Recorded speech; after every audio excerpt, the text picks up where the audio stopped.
Today's essential question is, how does point of view or perspective influence a character's description of an event? Now, before we go any further and get started with this, I want to let you know what I mean when I talk about point of view, because point of view can mean several different things. So what I'm talking about when I'm talking about point of view is I'm talking about who is telling the story, okay?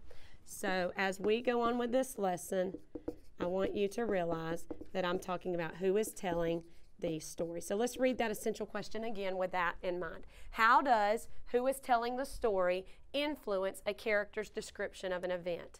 And as we go throughout this lesson, I hope that you're going to realize that the point of view really does affect how a story is told. Speaking of that, let's start with this right here. Take a look at these pictures. In these pictures, we have two little boys that are playing in the mud. Mom, who has been getting ready to go to the grocery store for about 45 minutes, arguing with sister about what she's going to wear to go to the grocery store, walks out thinking that the brothers are ready, and this is what she sees. And right behind her comes sister looking just like this. Looking at these pictures, what do you think they might be thinking? What do you think these boys are thinking right now? I'm just going to get a couple of your thoughts. What do you think the boys might be thinking right now? Alex? This is the best day of my life. This is the best day.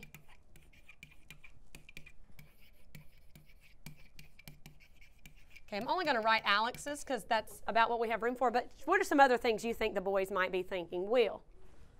Okay, we did this. Now we don't have to go to the grocery store. Okay, Avery, what do you think? Uh-oh, Mom's here. Uh-oh, Mom's here. Okay. We're going to get grounded. We're going to get grounded.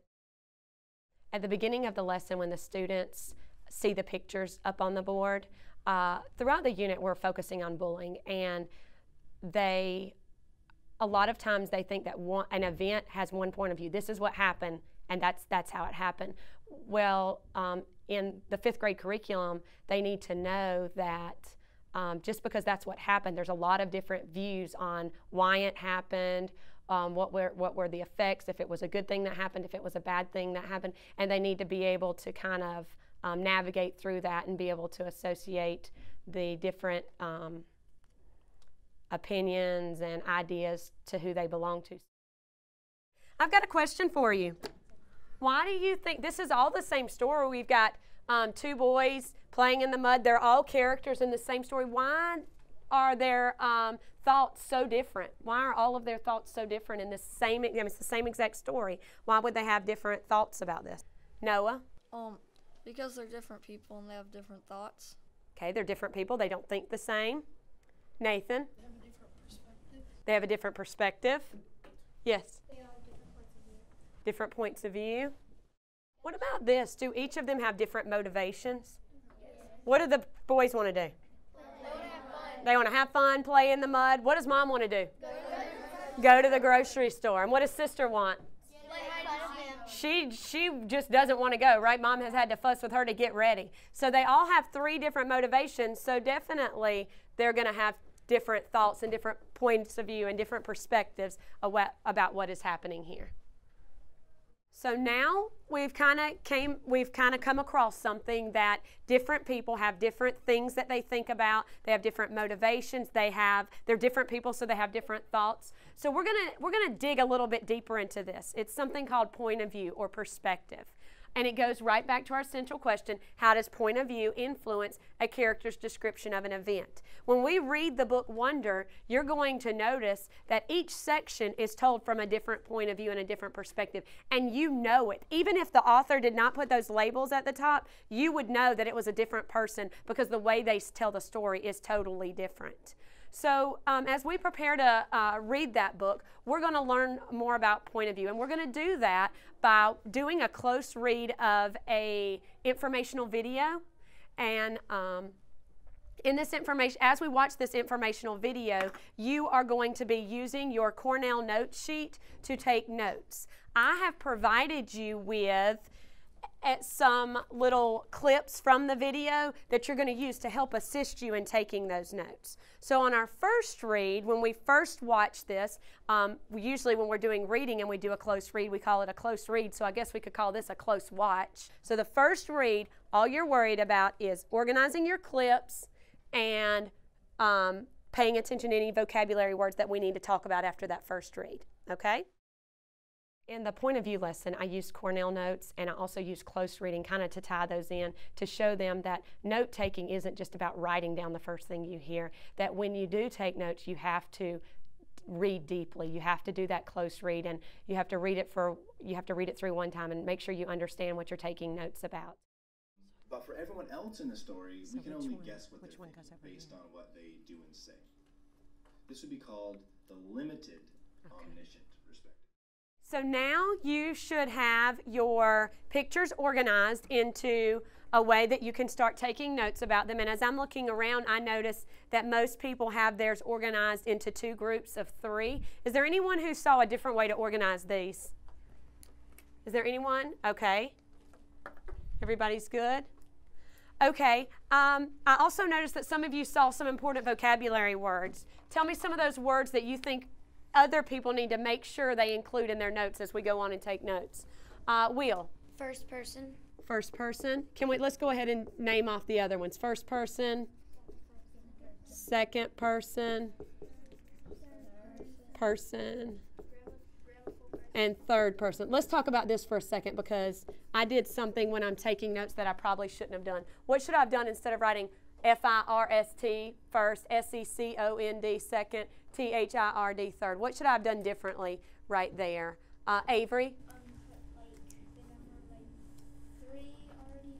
Right. When we're taking notes, we don't have time you saw how fast that video went, right? And we're practicing for when we get to middle school and high school, and our teacher's just talking. So we need to use shorthand, use as many shortcuts as we can. So instead of doing that, I should have modeled this for you and put first, second, third person. What are some other words that you noticed as we were going through here? Okay, let's just kind of go through these. First, second, and third goes with which? Grammatical person or level of insight? Grammatical person. What word do y'all notice in grammatical person that kind of sounds familiar to you? One word that you probably have heard quite a bit. What word is that, Zoe? Grammar. Grammar. Why do you think the word grammatical person has the word grammar in it? Abigail? Because in first person you're talking about yourself, so you use words like I, me, and my. In second person you're talking about someone else, like you or them. And then third person you're talking about like just people, like they and there, over there, and like that. Excellent. So we're focusing on what? What are those called? I, me, we, you, them. What are those words called? Not nouns. There's a better word for those. Kaylee? Pronouns. Pronouns. We're all focused on the pronouns here. So that's why this one would be called grammatical person, is because we're focusing on the grammar of it. We're focusing on the pronouns. Okay? Level of insight. Which words have to do with level of insight? Jasmine? Omniscient point of view, limited, omniscient, and objective. Okay, excellent. I'm going to do a fancy little circle here. How does level of insight relate to the limited, omniscient, and the objective point of view? Based on your first read, what can you tell how do they relate? How much they say in here. Now, there was a word on here that you may or may not know, spectrum. Does anybody know what a spectrum is? And it said that it actually, we still have the picture up here. It said this was a spectrum, and this is on one end of the spectrum, and this is on the other end of a spectrum. Does anybody know what a spectrum is? What is a spectrum? Help us out, Will. The way you see something? Not necessarily. In this specific incidents, we are talking about how much you see is on a spectrum. But think about that. That's on a spectrum. Jasmine? Like the space between things. Like the space. Can you expand on that a little bit? The space between things. Give me an example. Can you give me an example of it? Like, Can't think? Okay, think about it, because I think you're on to something, so think about it a little bit. Noah, can you help her out? What you know about each character? For this specific one, yes, it would help us to know more about the character or less about the character. But just in general, what do you think spectrum means? Yes? Like how the narrator sees Okay, and again, we're going back to the story. Try to take yourself away from the story and just focus on the word spectrum. What do you think spectrum means, December? The levels? Yeah, let's go on that. You've got levels, you've got space. Give me an explanation. Like if one part's white, if one color is white and one color is black, the middle color would be gray, and like going to gray from the light, it would be like lighter, darker.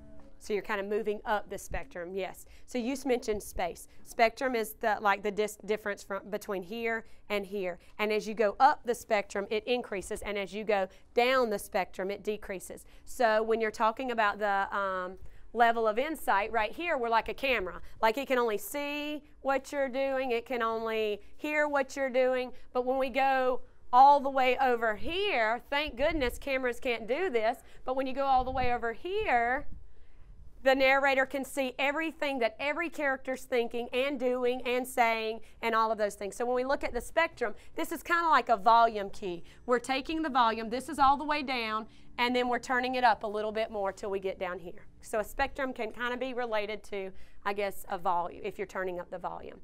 I think that takes care of all of our words.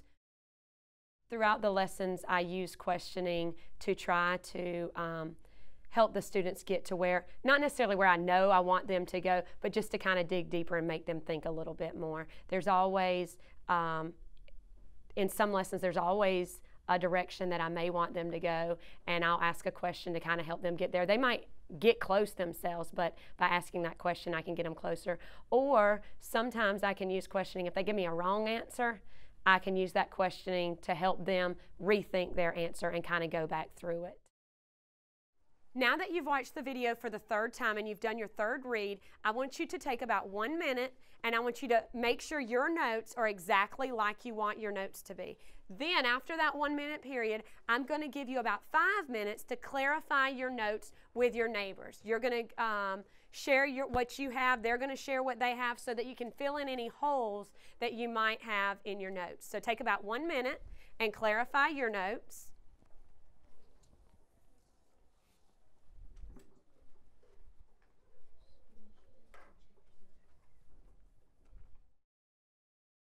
Differentiation is happening all the time in the classroom. Either providing, it usually happens in the sense of me providing more support for some students, either by going over there, being beside them to provide them more support, also pulling them in small groups. If I need to, I will provide them with, I try not to, in my differentiation, I try not to give them a separate assignment saying, oh, you can't handle this, because I want them to handle that. I want them to feel challenged, but I just provide them little bitty tools to kind of help them. I might give them, if we're taking notes, I might give them a list of vocabulary words that they're going to need in the notes so they can refer back to it. You know, this is the task that we're trying to get, and for some students, we just try to get them, we might support them a little bit more so that they can get to that task. Instead of having to climb the ladder themselves, we might pull them up a little bit. They still have to get here, but we just pull them up a little bit. And then they're talking, the author is talking for someone that... So she's missing limited omniscient. Is there anybody in this group that picked that one up that could help her out? And then for objective, I put season hears everything like a camera, and then the limited omniscient That word can idea, only see what do the you thought mean, of one idea? character. Can only see all the thoughts You of with one us? character. Are you with us? Limited omniscient. She said it knows one idea. What do you mean by idea? What do you think that means?